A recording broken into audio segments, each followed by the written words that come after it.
할렐루야. 아멘. 우리 하나님 살아계시고 또 이 시간 우리와 함께 하시며 크신 은총과 기적을 베풀어 주실 줄로 믿습니다.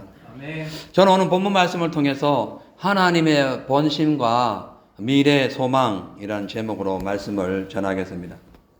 옛말에 열 길 물속은 알아도 한 길 사람 속은 알 수 없다라는 이 선인들의 이 말씀처럼 세상에서 가장 어려운 것 중에 하나가 바로 조속으로 변하는 사람의 마음이라고 볼 수가 있습니다. 왜냐하면 사람마다 이 삶의 조건과 또 이 환경과 방향에 따라서 마음이 흔들리기도 하고 변동되는 경우가 많기 때문에 그렇습니다. 그래서 죽도록 사랑했던 부부가 다투기도 하고 열심히 일했던 회사를 버리고 다른 회사로 이직하는 경우도 많고 또 목숨 걸고 애국했던 나라에 오히려 스파이가 되어서 적군을 이렇게 하는 그런 경우도 많이 있습니다. 그런데 아무리 세월이 흐르고 상황이 변해도 절대로 변하지 않고 한치 오차도 없이 자신의 계획과 미래를 끝까지 준행하시고 완성하시는 분이 계신데 이분이 바로 창조주 하나님이십니다. 할렐루야. 아멘. 아멘. 오늘 본문 말씀은 나라를 잃어버리고 고통 속에 죽어가는 백성들을 보면서 기도했던 눈물의 선지자 예레미야의 탄식과 소망이 담긴 그런 신앙 고백입니다. 오늘 본문은 전체 1절에서 66절까지 기록이 되어 있는데 이 히브리식 그 소설 방식에 의해서 각 절마다 3회씩 총 66절로 되어 있어요. 3이 3번이 되어가는 거기 때문에 아주 매우 중요한 말씀이라고 볼 수 있습니다. 히브리어는 22자로 되어 있습니다. 알렙, 베이트, 기멜, 달레 쭉 나가다가 신신타오 해가지고 22자로 되어 있는데 이 22자를 3번씩 이렇게 한 번, 두 번, 3번씩 반복했다는 것은 이 내용이 매우 중요하다는 것을 알려주고 있습니다. 오늘 본문의 줄거리는 이렇게 간단합니다. 하나님은 인생으로 고생하고 근심하게 하심이 절대로 본심이 아니지만 인간이 고통당하고 험악한 일을 당하는 것은 바로 너희의 죄값으로 임한 것인 것을 알고 그러나 하나님은 비록 너희들이 고통 속에 있지만은 너희들을 완전히 멸망시키지 아니하고 고통과 환난과 시련을 통하여 반드시 회복시켜 주신다는 것을 믿고 인생에 어떤 시련과 환난이 들어오더라도 낙심하거나 절망하지 말고 자기 자신을 체크해서 문제가 있다면 철저히 회개하고 하나님께로 돌아오는 것이 하나님의 본심이다라고 말씀하고 있습니다. 그래서 오늘은 BC 722년 아수르에 의해서 망했던 이스라엘에 이어 BC 586년 바벨론 나라에 의해서 망해버린 그런 이 남유다 이 사건을 통해서 과연 하나님의 본심은 어디에 있고 또 우리에게 다가오는 절망과 시련과 환난을 이 미래의 소망으로 바꾸려면은 어떻게 해야 되는지 알아보도록 하겠습니다. 먼저 하나님의 본심은 인생의 각종 문제와 아픔과 고통을 통해서 하나님께로 돌아오도록 하시는 것이 하나님의 본심입니다. 그 당시 이스라엘 백성들이 바벨론의 종으로 팔려가서 죽을 고생을 하고 또 나라가 망하여 예루살렘 성전이 완전히 다 무너지게 된 것은 우연한 일이 아니라 그들이 하나님의 말씀을 위반하고 대적하고 자기들이 원하는 각종 신들을 산마다 높은 산마다 세우고 각 동네마다 집안마다 그 하나님이 원하지 않는 각종 저주와 죽음의 그 우상들을 섬겼기 때문에 그 섬겼던 그 나라에 그대로 포로로 잡혀가게 함으로써 너희들이 섬겼던 우상이 얼마나 철저히 고통스럽고 너희들의 삶을 파괴시키는가를 너희들이 한번 체험하라 라는 그런 뜻이 있었기 때문에 그들에게 환난을 허락해 주신 겁니다. 자, 그래서 하나님은 그 이스라엘 백성들이 바벨론에서 죽도록 고생을 하게 되겠지만 그러나 하나님의 본심은 그 이스라엘 백성들로 하여금 죽고 사망당하는 것이 아니라 하나님 본심은 미래의 평강과 기쁨을 주시기 위한 것이기 때문에 너희가 그 시련당하고 환난당한 그 장소에서 포로된 그 장소에서 회개하고 마음을 돌이키고 하나님께로 다시 돌아오면 내가 원했던 평강과 기쁨을 다시 회복시켜 주실 거다라는 것이 오늘 이 본문의 말씀입니다. 그래서 이제 예레미야가 3장 25절부터 이제 한 절 한 절 한번 보겠습니다. 자, 25절 보니까 무릇 기다리는 자에게나 구하는 영혼에게 여호와께서 선을 베푸신다라고 말씀합니다. 이 말씀은 누구든지 하나님의 은혜를 구하고 찾는 자에게는 하나님께서 반드시 좋은 것을 주시겠다라는 약속입니다. 26절에 사람이 여호와의 구원을 바라고 잠잠히 기다리는 것이 좋다라 합니다. 이게 뭐냐면은 이렇게 하나님께서 선을 베푸시기 때문에 어떤 상황에서도 절망이나 낙심하지 말고 하나님의 구원을 잠잠하게 기다려야 최고 좋은 것으로 주신다 이런 뜻이에요. 그리고 27절에 사람이 젊었을 때에 멍에를 메는 것이 좋다라고 했는데 이 젊었다는 것은 첫 이걸 의미합니다. 그러니까 처음부터 젊어서부터 그러니까 어려운 일, 힘든 일을 당하는 것 자체가 저주가 아니라 오히려 희망과 기쁨이 될 수 있다는 것을 말씀하고 있어요.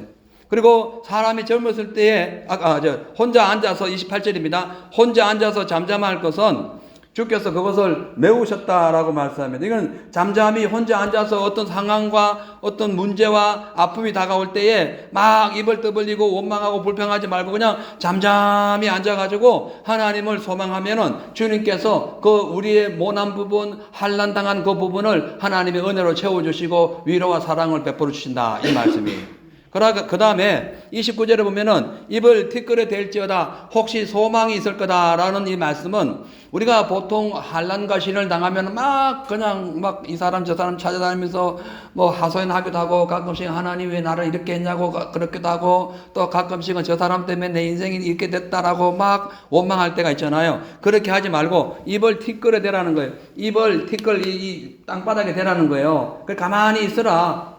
입을 가만히 있어라. 입을 땅에 대려면 무릎을 꿇어야 되고 배를 땅에 대야 됩니다. 입국 다물고 가만히 묵묵히 기다려라. 가만히 있으면 거기에서 소망이 있을 거다.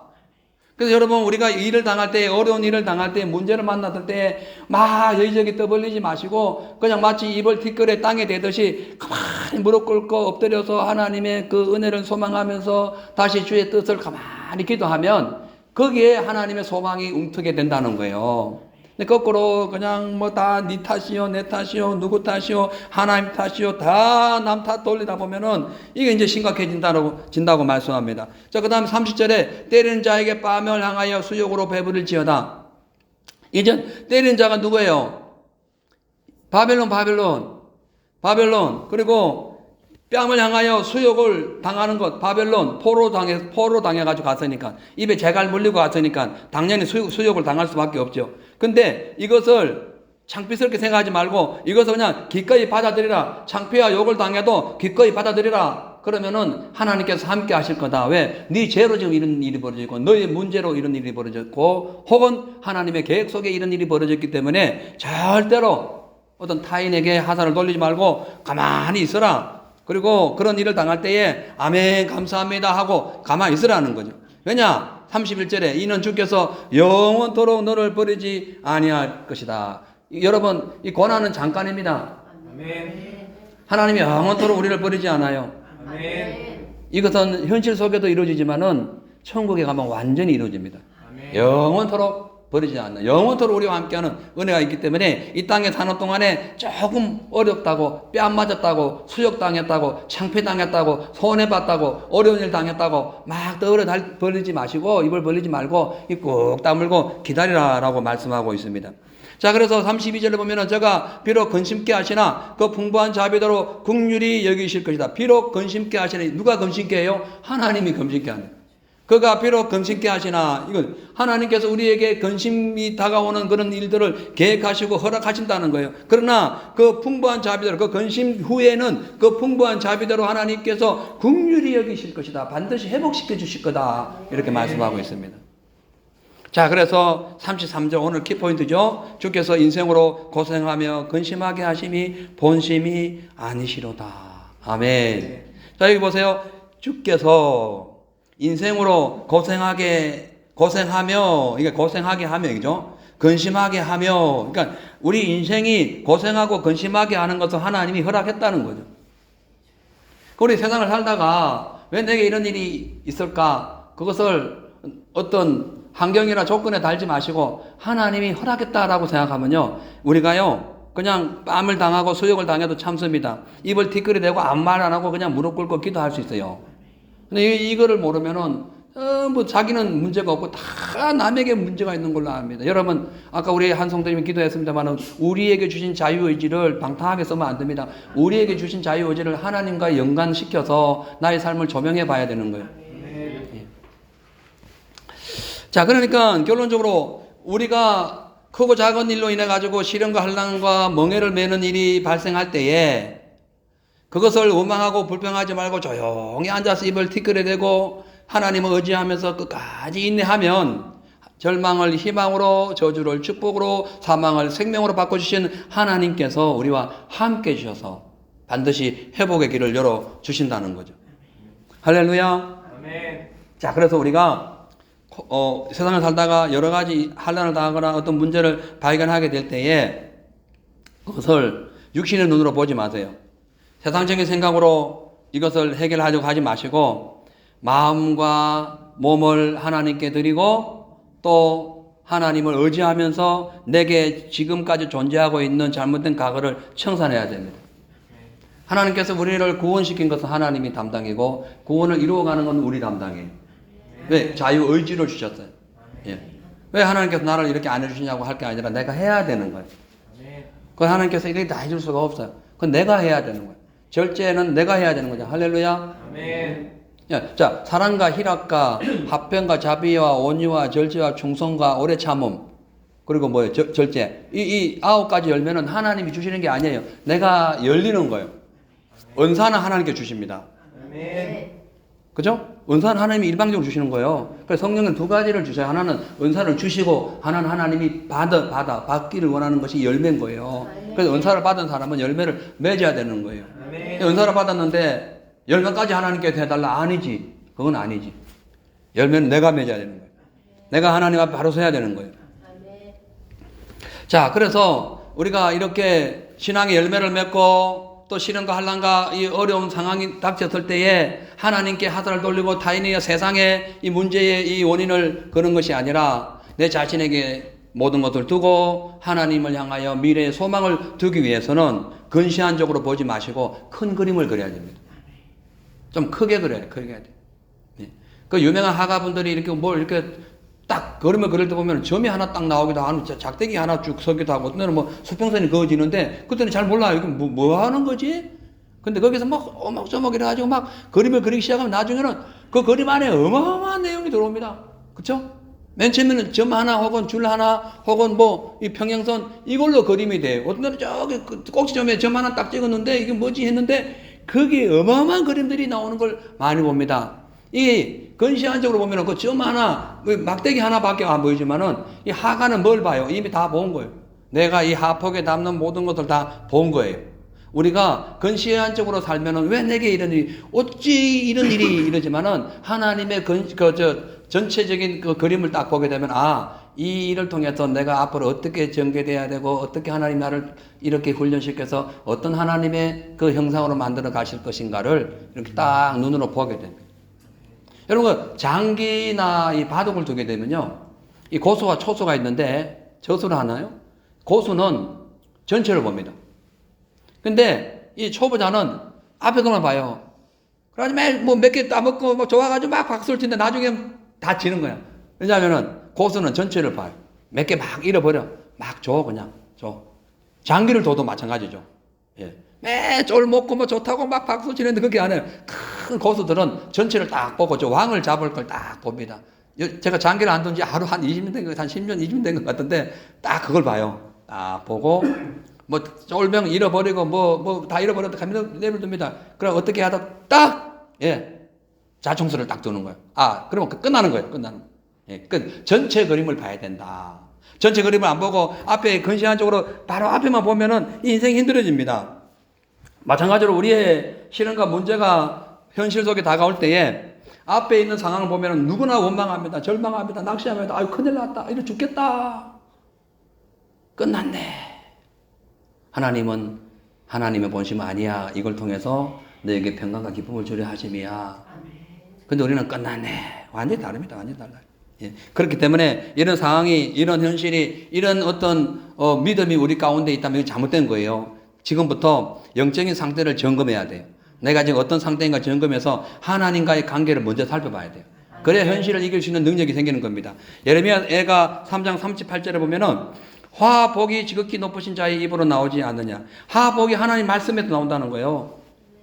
근데 39절 보면은 여기 앞에 그러나가 들어가야 돼요. 그러나 살아있는 사람은 자기 죄로 벌을 받나니 어찌 원망하랴. 하나님 입에서 화복이 나와요. 그런데 살아있는 사람들이 왜 자기 죄를 벌을 받냐? 이 화복을 잘 우리가 하나님 말씀을 믿고 하나님 말씀을 따라 순종해야 되는데 그렇지 아니하고 복을 선택하지 아니하고 하를 선택하니까 자기 죄로 벌을 받는 거예요. 어떻게 원망해? 원망할 필요가 없는, 원망할 수가 없는 거죠.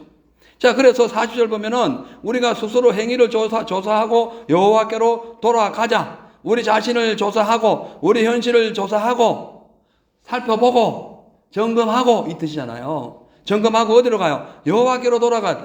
예. 여호와께로 돌아가야 해결된다는 거예요. 그리고 41절 보면은 마음과 손을 아울러 하늘에 계신 하나님께 마음과 손을 들어라. 마음과 손. 행위, 삶, 행위 전체를 하나님 앞으로 나가라는 거죠. 여러분, 하나님의 본심은 우리가 하나님의 거룩성을 훼손할 때에 반드시 채찍과 징계를 통해 가지고 우리를 훈계하십니다. 왜냐하면은 그걸 통하여 우리의 믿음을 다시 업그레이드 시키고 성장시켜서 죄를 청산하고 하나님께로 돌아가도록 하기 위해서 그런 거예요.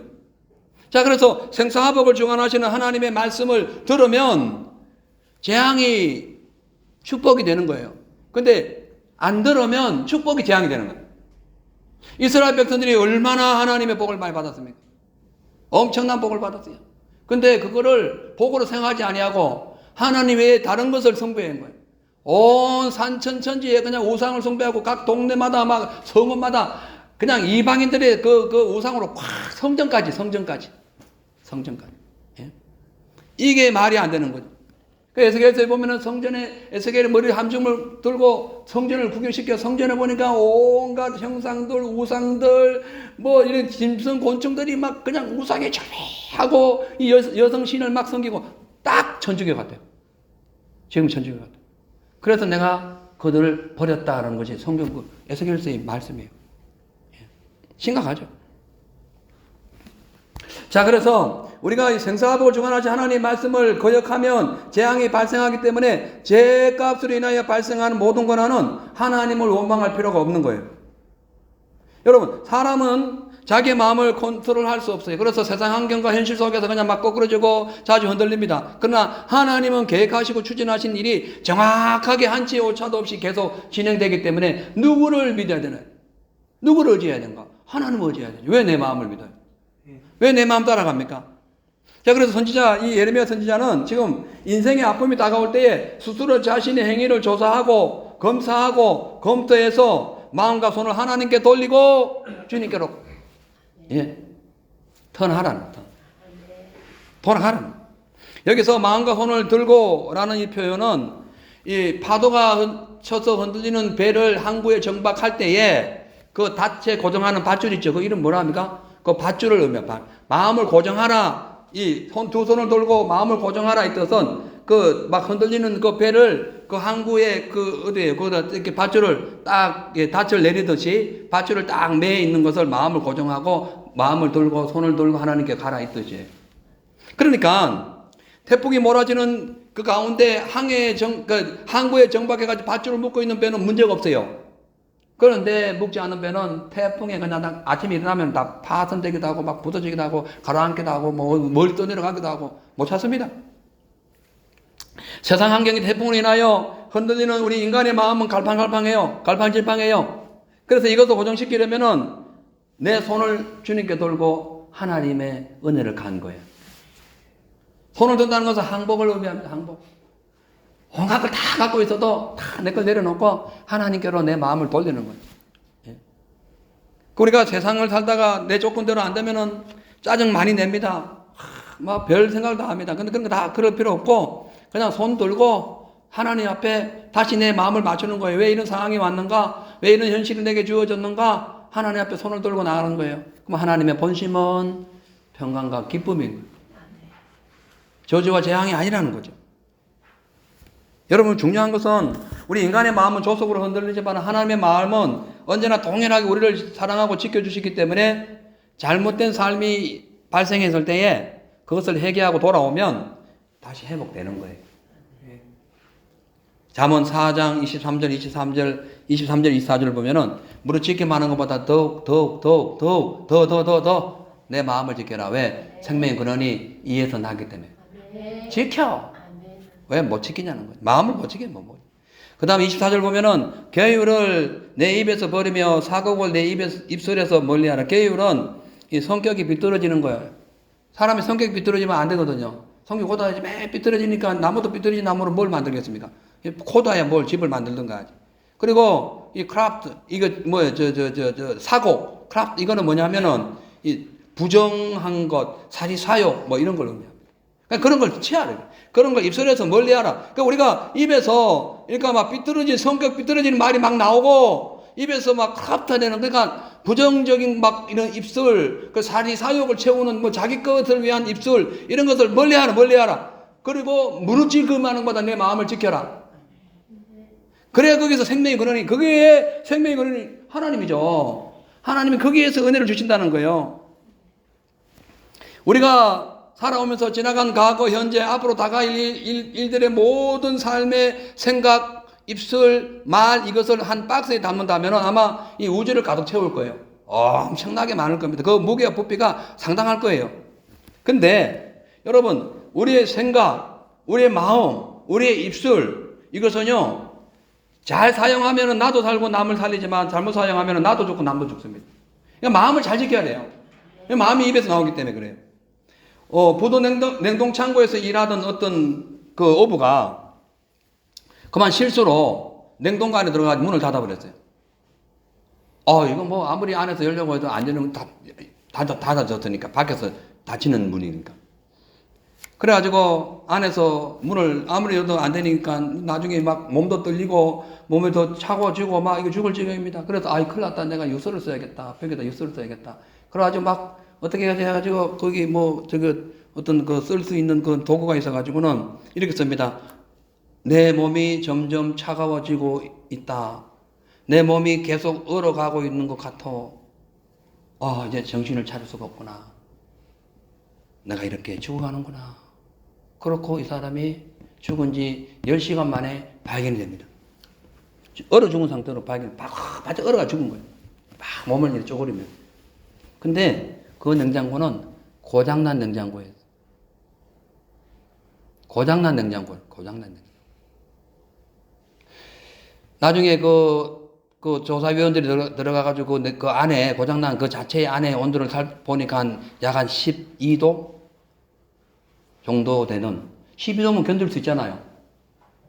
근데 이 사람이 왜 죽었는가? 냉장고가 얼어서 그 사람이 죽은 것이 아니라 그 사람의 생각이 얼어서 죽은 거예요. 냉장고 안에 들어가니까 냉동실 안에 들어가니까 이건 당연히 온도가 내려갈 것이고 나는 얼어 죽는구나. 요 생각이 고정되어 버린 거예요. 우리에게 주는 시사하는 바가 큽니다. 여러분 환경의 온도가 얼어붙잖아요. 현실의 온도가 얼어붙잖아요. 그러면 내가 거기에 훅 빠져가지고 죽겠다. 유수의 경제가 어려워진다 하면은 아이고 큰일 났네. 역사 이후 지금까지 경제는 계속 해마다 어려웠어요. 모든 유수는 날마다 해마다 경제가 어렵다고 그래요. 틈마다 어렵다고 그래요. 여러분 경제가 어려워서 우리가 사는 것이 힘든 게 아니에요. 내 생각이 어려워져서 그런 거예요. 그렇죠? 이 현실이 얼어붙어서 내가 막 꽁꽁 얼어붙은 삶을 사는 것이 아니라 내 생각이 현실을 보고 같이 얼어붙는 거예요. 근데 하나님의 온도는 항상 우리가 살기 적당한 36.5도로 딱 고정되어 있는 거예요. 할렐루야. 아멘. 우리의 몸의 온도에 딱 맞춰주시는 거예요. 그러니까 하나님의 온도에 내 인생을 맡겨야 어떤 얼어붙는 그런 현실이 다가와도 넉넉히 살 수 있는데 그 내 생각을 얼어붙은 냉장고 안에 가둬버리니까 이 냉장고가 얼어서 죽듯이 말하자면 이 사람이 자기 생각이 얼어서 죽은 거예요. 이게 우리의 현실이에요. 이거 현실. 그러니까 뭐냐 하면은 우리가 부정적인 생각, 절망적인 생각, 잘못된 생각, 이러한 생각이 우리 속에 자리 잡으면 그 생각이 나를 집착하게 만들고 그 집착이 내 인생을 지배해가지고 결국은 이게 냉장고 안에 있는 사람처럼 스스로 죽는 거 스스로. 심각한 거 아닙니까? 그래서 미국의 심리학자 윌리엄 제임스라는 사람은 금세계에서 가장 위대한 발견은 물리학이나 과학이 아니라 인간의 마음속에 있는 잠재력을 발견하는 거다. 우리 마음속에 있는 생각의 잠재력을 발견하는 것이 과학보다도 더 위대하다는 거예요. 왜? 이 생각이 죽으면 다 죽대. 생각이 죽으면 다 죽습니다. 그리고 여러분 잠재력을 발견하세요. 예? 잠재력을 발견하면 그 안에 어마어마한 능력이 임할 수가 있습니다. 왜냐하면 이 생각이 행동을 지배해. 행동이 계속 반복이 되면 습관이 되잖아. 그러면 이 습관이 자꾸 되면 습관대로 사는 거예요. 그래서 잘못된 습관은 잘못된 인생이 되는 거예요. 오늘부터 잘못된 인생, 잘못된 습관 바꿔야 됩니다. 네. 언제까지 여러분 계속 그렇게 갈 거예요? 그러다 예수님 오시면 뭐 어떻게 하잖아요. 어떻게? 예? 내 인생이 꼬이고 각종 질병으로 고생하거나 혹은 경제적인 문제로 깊은 고민에 빠져 있을 때 혹은 인간관계로 인해 가지고 아직도 내가 절제하지 못한 어떤 나의 성품 때문에 마음이 상심하거나 현실에 꼭 갇혀서 아무것도 하지 못하고 얼싹달싹도 못하는 그런 처절한 인생이 되어 있다면은 지금 현재 현실을 보지 마세요. 좀 눈을 들어서 손을 들어서 마음을 들어서 하나님께로 가세요. 하나님을 바라보세요. 우리를 지으신 전지전능하신 하나님께 시선을 돌리시고 주님을 소망해야 됩니다. 아멘. 그래야 해결되는 거예요. 왜냐하면 무엇을 보고 생각하느냐에 따라서 고난에 대한 해석이 달라지기 때문에 현실을 바라보면 절망과 낙심밖에 없어요. 그러나 하나님을 바라보면 그리고 인내하면 거기에 소망과 희망이 생기기 때문에 그런 것입니다. 나의 본심은 나의 생각은 하나님의 본심은 인생으로 수고하고 고생하는 것이 아니다 하는 거예요. 장래의 희망과 꿈을 주시기 위한 것이 하나님의 본심이기 때문에 그런 거예요. 그래서 예레미야가 3장 21절에 25절 보면 아까 읽었던 그 앞절, 그러니까 오늘 본문 읽었던 그 앞절 쭉 내용입니다. 여기 보면은 느헤미야가 이렇게 고백하고 있어요.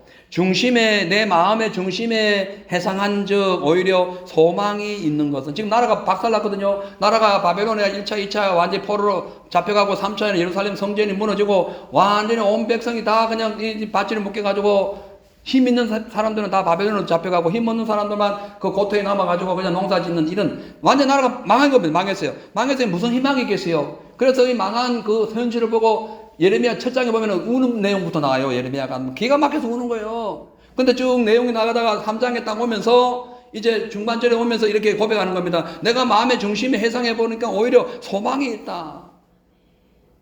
여러분 아무리 짙어있는 그런 인생의 나락에 떨어진다 할지라도 가만히 하나님을 생각하면 거기에 소망이 있다니까. 예? 아무리 손해보는 인생이 다가와도요 가만히 주님이 왜 이런 일을 나에게 허락하셨을까 깊이 생각해보면요 이 일을 통해서 내게 뭔가 신앙의 어떤 뭔가를 하나님께서 더 올려주시기 위한 계획이다. 이걸 생각하게 되면요 여기 기쁨이 생긴다니까요. 생각이 잘 돼. 생각이 얼어 죽으면 안 된다니까요. 예? 냉장고는 멀쩡한데 왜 생각이 얼어 죽어? 예? 그래서 중심에 해상한 즉 오히려 소망이 있사오면 여호와의 자비와 공률이 무궁하심으로 우리가 진멸되지 아니하면 우리 진멸될 수 없어요. 여러분 진짜 우리는 진멸될 일이 없습니다. 우리는 천국 갑니다. 아멘. 네. 우리는 천국 가게 되어 있어요. 이 땅에 좀 실수한다고 뭐 손해 본다고 무슨 진멸된다는 건 완전히 망한다는 얘기하는 거예요. 진멸될 일이 없다는 거예요. 자, 그래서 이것이 아침마다 새로우니 주의 성실이 있거든. 아침마다 every morning 아침마다 새롭게 예? 아침마다 새롭게 계속 하나님께서 우리에게 은혜를 주신다는 거예요. 아침마다.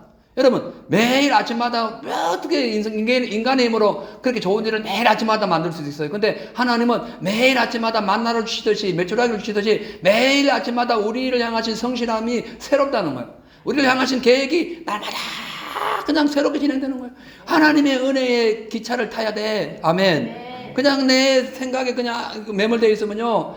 아침마다 새로운 게 뭐 있어요? 어젯밤에 그냥 그 생각 때문에 오늘도 지금 힘든데, 예?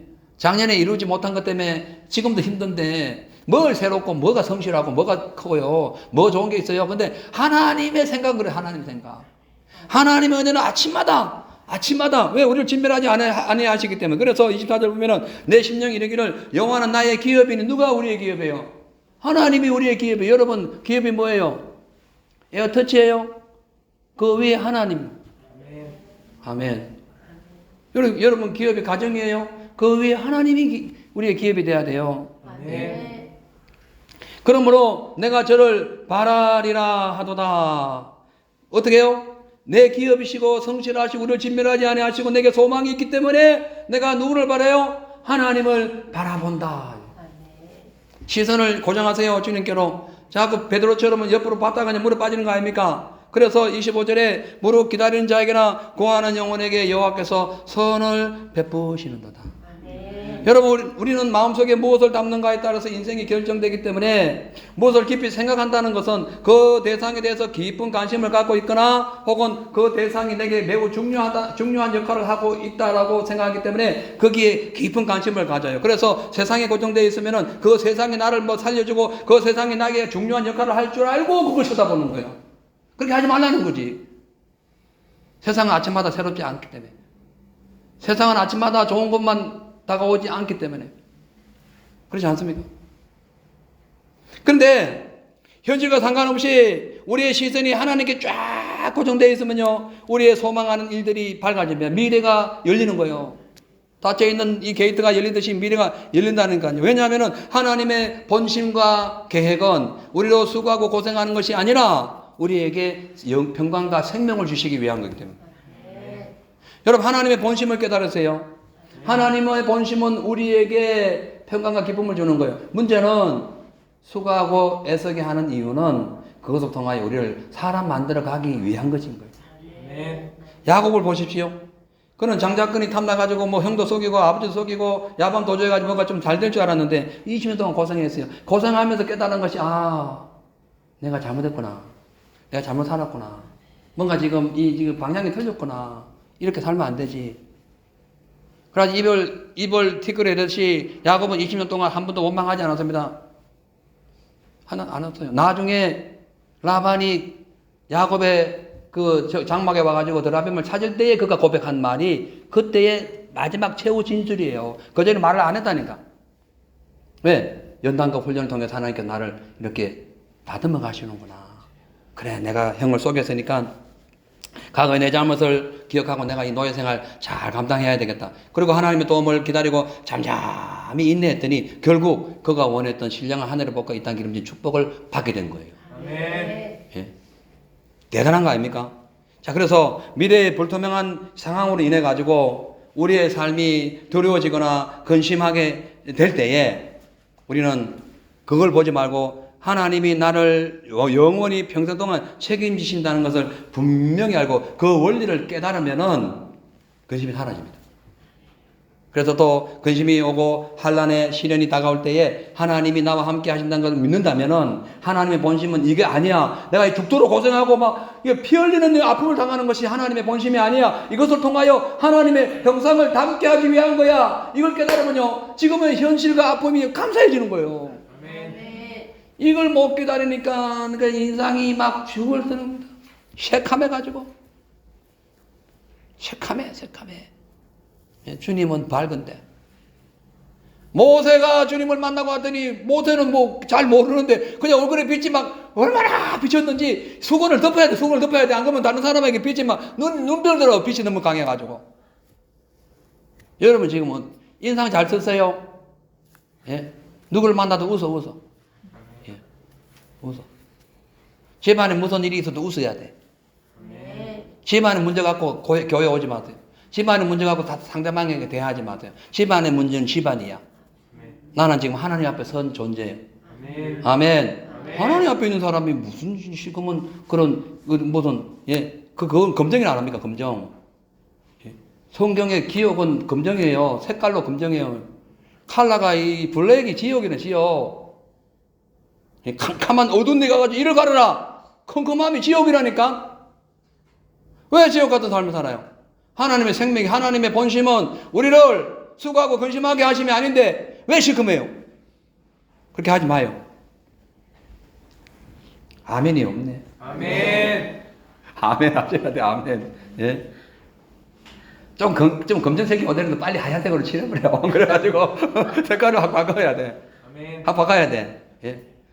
나의 시커먼 색깔을 남에게 전가시키지 마세요. 아멘. 물들게 하지 말어. 아멘. 예. 시커매서 옆에 있는 사람도 아이고 왜 저러지? 나도 시커매질려나 이런다니까. 항상 밝아야 돼. 나도 밝아지네. 이래야 된다니까요. 할렐루야. 아멘. 사랑하는 성도 여러분, 오늘 이 지금 이스라엘 백성들이 왜 포로가 되고 고통을 당하고 있습니까? 죄값으로. 하나님을 버리는 대가로. 하나님을 떠난 대가로. 그들이 그 당시에 손을 들고 우상을 숭배했습니다. 손을 들고 우상을 찬양했어요. 에스겔서 보면 잘 나와요. 그 내용이. 하나님을 향하여 손을 들고 하나님을 찬양했는데 우상이라면 우상이다. 너 그래 한번 잘 나가봐라. 그 우상 나라에 내가 팔아버릴게. 그래가지고 바벨론에 잡혀가 죽을 고생한 거예요. 70년 동안 죽을 뻔한 거예요. 70년이면 대가 한 대가 지나가는 거예요. 대대로 죽는 거예요. 대대로 고통당하는 거예요.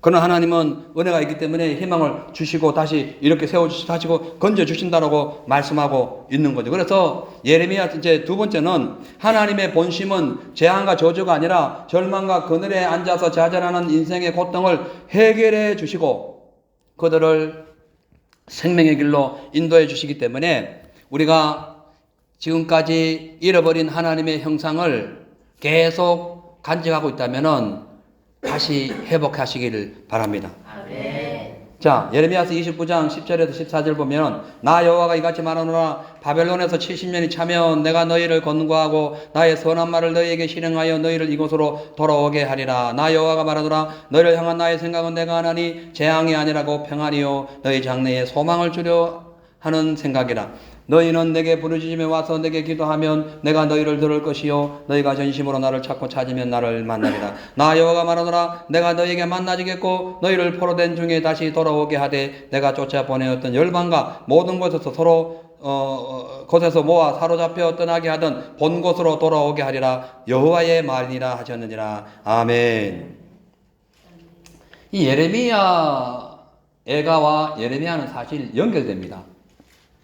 예레미야 애가는 나라가 망한 후에 탄식하는 것이고 예레미야서는 망하기 전에 제발 좀 정신 차리라고 하는 거예요.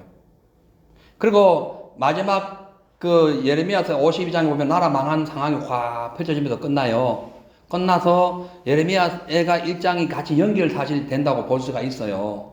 자, 아무튼 이 성경은 두 개가 나누어지는데 예레미야 애가의 내용, 오늘 이 본문의 이 내용은 지금 이제 예레미야서 29장 본문의 이 배경은 아수르를 정복한 바벨론 제국이 그 여서를 몰아가지고 어디에요? 그 예루살렘에 쳐들어와가지고 1차, 2차 포로로 이제 남유다 백성들을 잡아갑니다.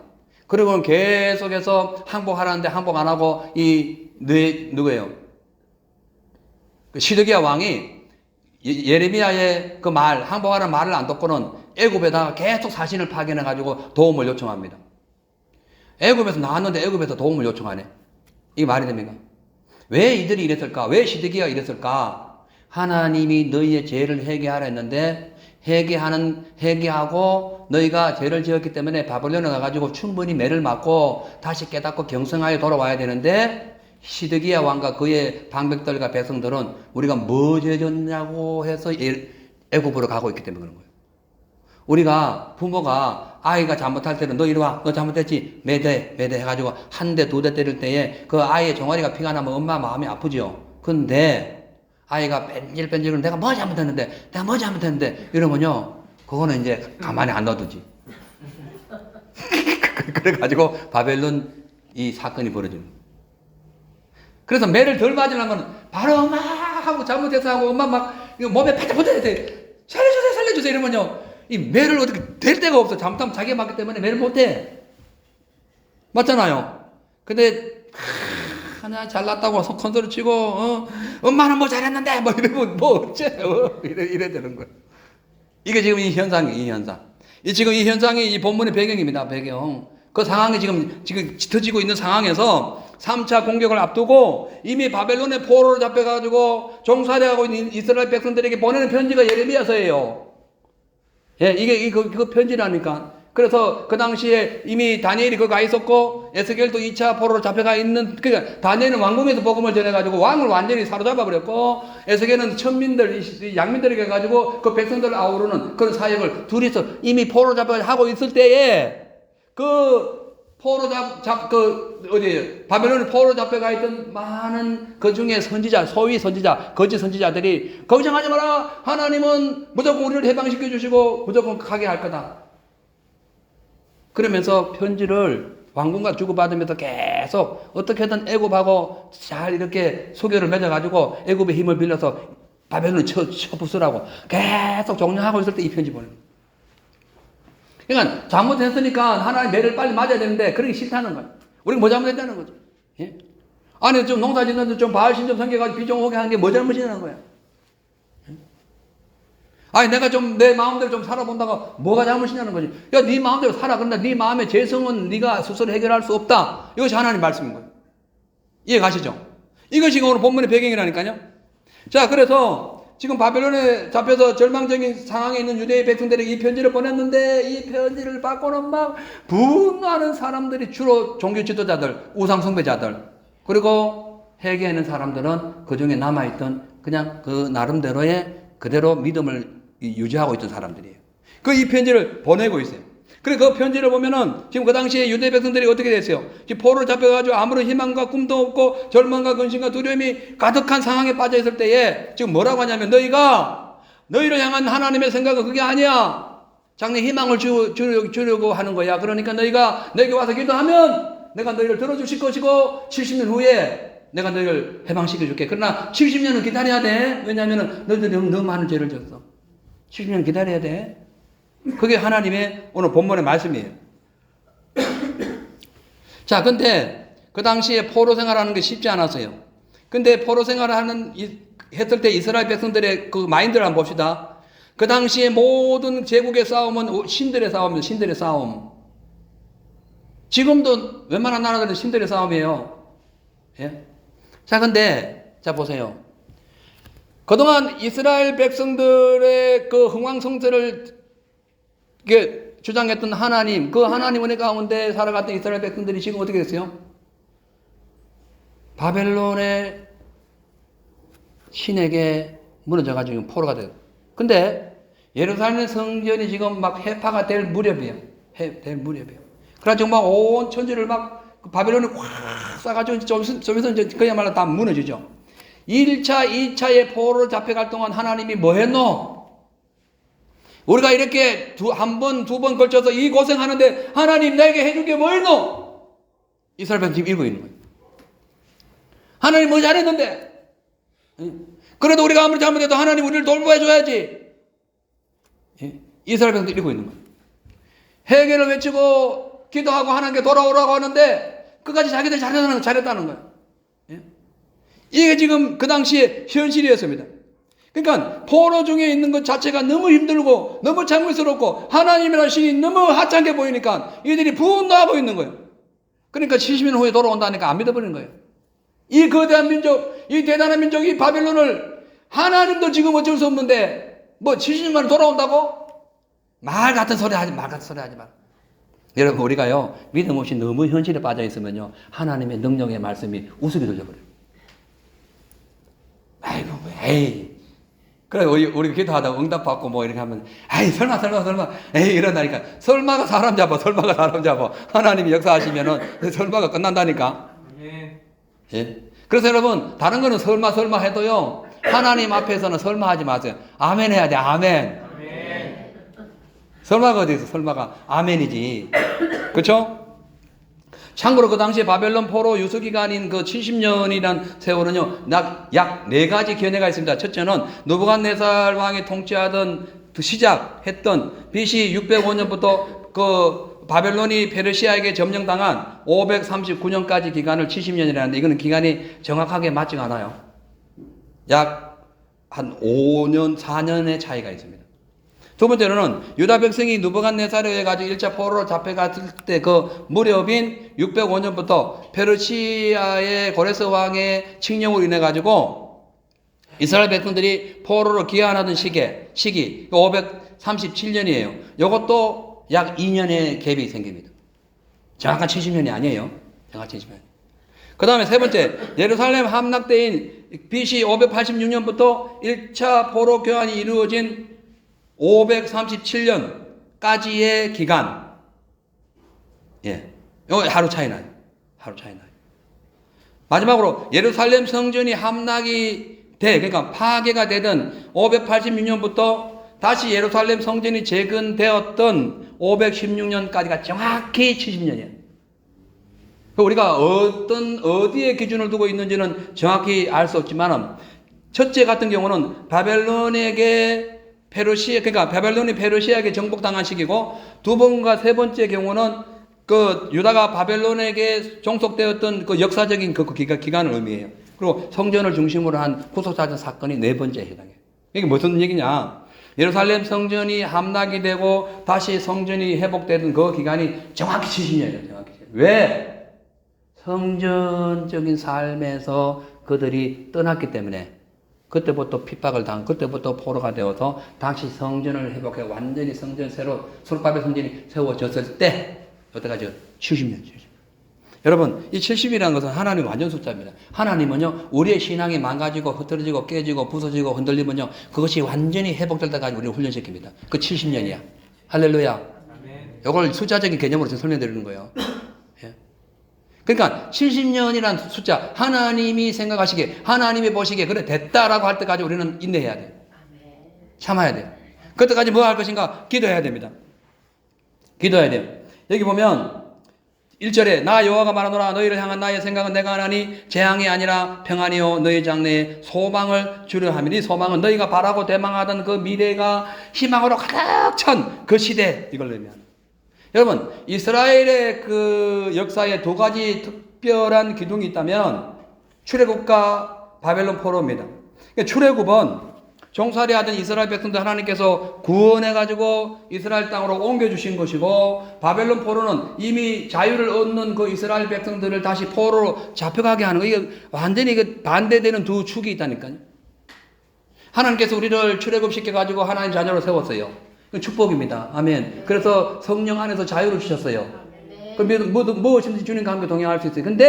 그런데 하나님 말씀을 위반하고 배반하고 거역하면 다시 포로로 갑니다. 근데 애굽으로는 안 보내요. 왜냐하면 애굽에서 이미 탈출했기 때문에 애굽으로는 안 보내요. 세상 거대한 그 바벨론에게 보냈듯이 이 세상 환란 속에 우리를 집어넣은 거예요. 거대한 세상 힘의 논리에 우리를 집어넣어버리는 거예요. 그래가지고 꼼짝 못하게 해요. 이건 뭐 완전 포로가 돼가지고 이러지도 못하고 저러지도 못해. 이거 하는 것마다 힘들어. 왜? 하나님 말씀을 거역했기 때문에. 그럼 그것이 하나님 본심이냐? 하나님 본심은 그게 아니에요. 수고하고 고생하게 하심이 본심이 아니에요. 우리의 장래의 희망과 꿈을 주시기 위한 거예요. 그럼 어떻게 합니까? 그러면은 다시 말씀드리면 이스라엘 역사의 두 기둥, 출애굽과 바벨론 포로. 이것을 항상 생각해야 돼요. 나는 출애굽했다. 아멘. 나는 예수 믿고 구원받았다. 출애굽이에요. 그러면 다시 내가 바벨론 가면 안 된다. 근데 바벨론 왜 간다? 하나님의 구원의 은혜를 망각했기 때문에 그렇다는 거예요. 자, 그래서 여기 보면은 예레미야 애가 12절 13절을 보면은 너희는 내게 부르짖어 와서 내게 기도하면 내가 너희를 들을 것이요 너희가 전심으로 나를 찾고 찾으면 나를 만나리라. 아멘. 하나님의 생각은 재앙과 어떤 저주가 아니라 평강과 장래의 소망을 주시는 거기 때문에 어떤 상황 속에서도 하나님을 의지하고 기도하면은 어떻게 돼요? 응답이 오는 거죠. 하나님 도와주시는 거죠. 여기 보소 12절에 너희는 내게 부르짖어 와서 기도하면 이게 뭐예요? 하나님을 찾으라는 거죠. 이 인간에게 고통이 오는 것은 하나님을 찾지 않아서 그래요. 죄를 지어서 그래요. 그래서 이것을 회개하고 다시 하나님을 찾으면은 하나님이 들어주신다. 내가 다 알았다. 내가 다 들어서 해결해 줄게. 이 뜻인 거예요. 그러니까 우리는 고난이 올수록, 환난이 올수록, 문제가 만날수록 어떻게 해야 된다? 회개하고 기도해야 돼. 아멘. 이스라엘 백성들이요, 그 당시에 포로로 잡혀가잖아요. 그들이 거기서 기도합니다. 70년 동안 그 대대로 기도해요. 그래서 나중에 딱 고레스 징령이 떨어지니까 그 2세들이 막 너나 할 것 없이 막 가는 거야. 기도했고 했기 때문에 그런 거예요. 그런데요, 특이한 점이요. 그때 바벨론 포로 70년 이후부터 지금까지 유대인들은 우상숭배 안 합니다. 우상숭배가 얼마나 처절하게 그들의 그 삶을 망가뜨렸으면은 그들이 자자손손 우상숭배를 하지 말자. 그러나 지금까지 2400년에 2500년에 걸쳐가지고 이스라엘 백성들은 지금까지 우상숭배 안 합니다. 유대인이 되려면 우상숭배하면 안 돼. 우상숭배하면 유대인에서 그냥 잘려지는 거예요. 하나님이 70년이 어마어마한 거예요. 적당히 해버렸으면 또 와가 또 우상숭배 할 수 있어. 예? 그래서 안티오쿠스 에피파네스인가요? 어디에요? 그 페르시아 왕인가? 하도 페르시아 헬라가 아니고 헬라 족속의 그 왕 2세가 그 성전에 와가지고 돼지피로 제사를 지냈을 때 그들이 목숨 걸고 그 우상이 우상 목숨 걸고 자결까지 했어요. 그걸 지키려고. 예. 그만큼 유대인들은 그 후로 우상숭배 안 해요. 여러분, 우리가 왜 하나님께서 엄청나게 환난 주시느냐 하면은 다시는 거짓하지 말라는 거지. 근데 아직도 내가 거짓하고 있는데 별 특별한 일이 없다. 엄청난 경우입니다. 이건 겁을 주는 게 아니에요. 저도 그렇게 당해봤고요. 예? 엄청난 경우.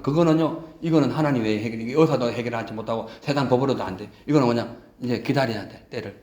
그럴 때가 와요. 그래서 지금 이때가 은혜 받을 때예요. 지금 이때 하나님을 찾아야 됩니다. 그래서 13절에 너희가 전심으로 나를 찾으면 내 마음을 다하여 감정적인 측면이 아니라 이 영적인 측면에서 내 마음을 다해가지고 그러니까 나의 마음의 강조점을 하나님께 두는 거예요. 그러면 너희가 회복된다. 여러분, 인생의 환난을 해결할 수 없는 그런 문제 기도하십시오. 그리고 하나님과의 관계를 새롭게 하기 위해 가지고 주님께 두 손 들고 나와야 돼요. 그리고 주님을 찾아야 됩니다. 그렇게 할 때에 흑암의 세계에서 낙심하고 절망하고 있는 우리의 삶이 회복이 된다는 거죠. 성찬식이 있어서 말씀을 여기까지만 할게요. 자, 히브리서 3장 1절 봅니다. 할렐루야. 여러분, 하나님께서는 우리가 지나간 죄를 회개하면 반드시 그 죄를 용서하시고 새로운 사람으로 보내주세요. 자, 그래서 우리가 아까 두 손을 들고 오고 하나님을 바라보고 하나님을 찾으려 했는데 그러면 어떻게 하는가? 히브리서 3장 1절에 그러므로 함께 하늘의 부르심을 입은 거룩한 성도들아 우리의 믿는 도리의 사도시며 대제사장이신 예수를 깊이 생각하라. 자, 이 결론입니다. 우리가 예수님을 깊이 생각해야 돼요. 아멘. 세상 깊이 생각하지 마세요. 이 문제 깊이 생각하고 막 골몰하고 막 그러면 안 됩니다. 여러분, 사람은요 자기가 좋아하는 것을 깊이 생각합니다. 깊이 연구합니다. 그래서 부자 되고 싶은 사람은요 막 돈에 그냥 돈만 생각하는 거예요. 권력을 누리고 싶은 사람은 누구나 당신 꿈이 뭐예요? 국회의원들 300명 다 모아놓고 한국 같은 경우에 당신 꿈이 뭐예요? 대통령. 전부 대통령. 그게 왜냐하면 좋아하는 것에 관심이 있기 때문에 그래요. 목회자의 당신 좋아하는 게 뭐예요? 교회 부흥. 여러분, 교회 부흥. 예. 그러니까 하나님 마음이에요. 교회 부흥을 위해서 신경 써야 됩니다. 예. 뭐 교회 자체의 부피를 늘리자는 것이 아니라 영혼을 구원해야 되니까. 영혼을 구원해야 되니까 그런 거예요. 자, 그런데 우리 친구 중에 한 사람이 보면은 여행을 좋아해요. 여행만 막 체크해가 여행 어디 좋은 데 없냐고 돈이 어디서 나오는지 그래가지고 어디 간다고 무슨 뭐를 타고 간다 그러고 뭐 크루즈 여행을 뭐 7박 8일 갔는데 뭐 3만 불이라나? 뭐 얼마 썼니? 뭐 그 생각만 하는 거예요. 우리는 믿음의 사도시요 또 우리를 온전케 하시는 예수 그리스도를 소망하며 그분을 깊이 생각해야 돼요. 아멘. 그래야 천국을 바라보는 자의 의무. 우리 왜냐하면 관심을 갖고 있기 때문에. 여러분, 우리가요 주님을 깊이 생각한다는 것은 세심하게 생각하고 또 말씀을 깊이 명상하는 뜻이에요. 그러니까 말씀을 깊이 명상하는 것이 하나님께 돌아가는 거예요. 다른 거 없습니다. 세상 하지 마시고 하나님께로 주님 오시는 날까지 연속적으로 지속적으로 주님을 계속 생각하는 거예요. 계속 주의 말씀을 묵상하면서 쉬지 말고 기도하는 거예요. 중요한 것은 인간의 마음은 조속으로 변하지만 하나님은 영원토록 변하지 않는 마음. 그래서 하나님을 떠나면 늘 변해. 그쵸? 왜? 인간은 조속으로 변하니까. 근데 하나님을 가까이 하면 늘 안 변해. 그래서 믿음이 쭉 스트레이트로 가는 거야. 그냥 다른 걸 보니까 믿음이 꿀렁 막, 예? 배 타듯이 말랑말랑 뭐냐? 파도 치듯이 막 꿀렁꿀렁 하는 겁니다. 자, 사랑하는 성도 여러분, 이제 말씀 마치겠어요. 저와 여러분 마음속에서 지금 무엇을 깊이 생각합니까? 무엇을 깊이 연구하고 있습니까? 하나님을 잊지 마십시오. 내 인생이 혹 세상 쾌락의 재미에 빠져서 혹시나 육신의 정령을 따라서 육신이 원하는 그 길로 가고 있지 않은지, 아니면 하나님의 그 본심을 깨닫고 믿음으로 살아가고 있는지 내 자신을 자세히 점검하고 살펴서 지금 푹 꺼져 있는 내 인생을 미래의 소망으로, 미래의 비전으로 다시 성화시키는 저와 여러분 되시기를 주의 이름으로 축복합니다. 기도하겠습니다. 하나님 아버지, 하나님의 선택된 백성들이 이방 나라의 포로가 되는, 도저히 해석이 안 되고 이해가 안 되는 그런 일을 당했을 때에 예레미야는 그 가운데 하나님의 소망을 외치고 있습니다. 나라가 망했을 때는 다시 회복될 것을 기다리며 눈물 흘리며 기도했던 그 느헤미야의 심정으로 오늘 우리의 삶에, 혹은 하나님의 나라가 이 세상 바벨론에게 빼앗겨서 주의 말씀, 생명의 능력은 다 온데간데 없고 세상에 찌들어서 지금도 세상 것을 찾고 거기에 마귀의 포로가 되어 살아가고 마귀의 종이 되어서 지금 영적으로 타락된 삶을 살고 있다면, 하나님, 그것은 하나님의 뜻을 거역하고 영광의 주님을 버린 결과라고 성경은 말씀합니다. 오늘부터 하나님의 사랑을 더 기억하고 주의 은혜를 잃어버리지 않도록 더욱 기도하며 더욱 두 손 들고 하나님을 찾는 우리 모두가 되어서 영적으로 승리하게 하시고 우리에게 항상 하나님의 생명의 능력이 충만히 임하게 하셔서 마지막 때에 마귀와 싸워 승리하는 우리 모두가 되게 하여 주시옵소서. 감사드리며 예수님 이름으로 기도합니다. 아멘. 오늘은 바로 성찬식.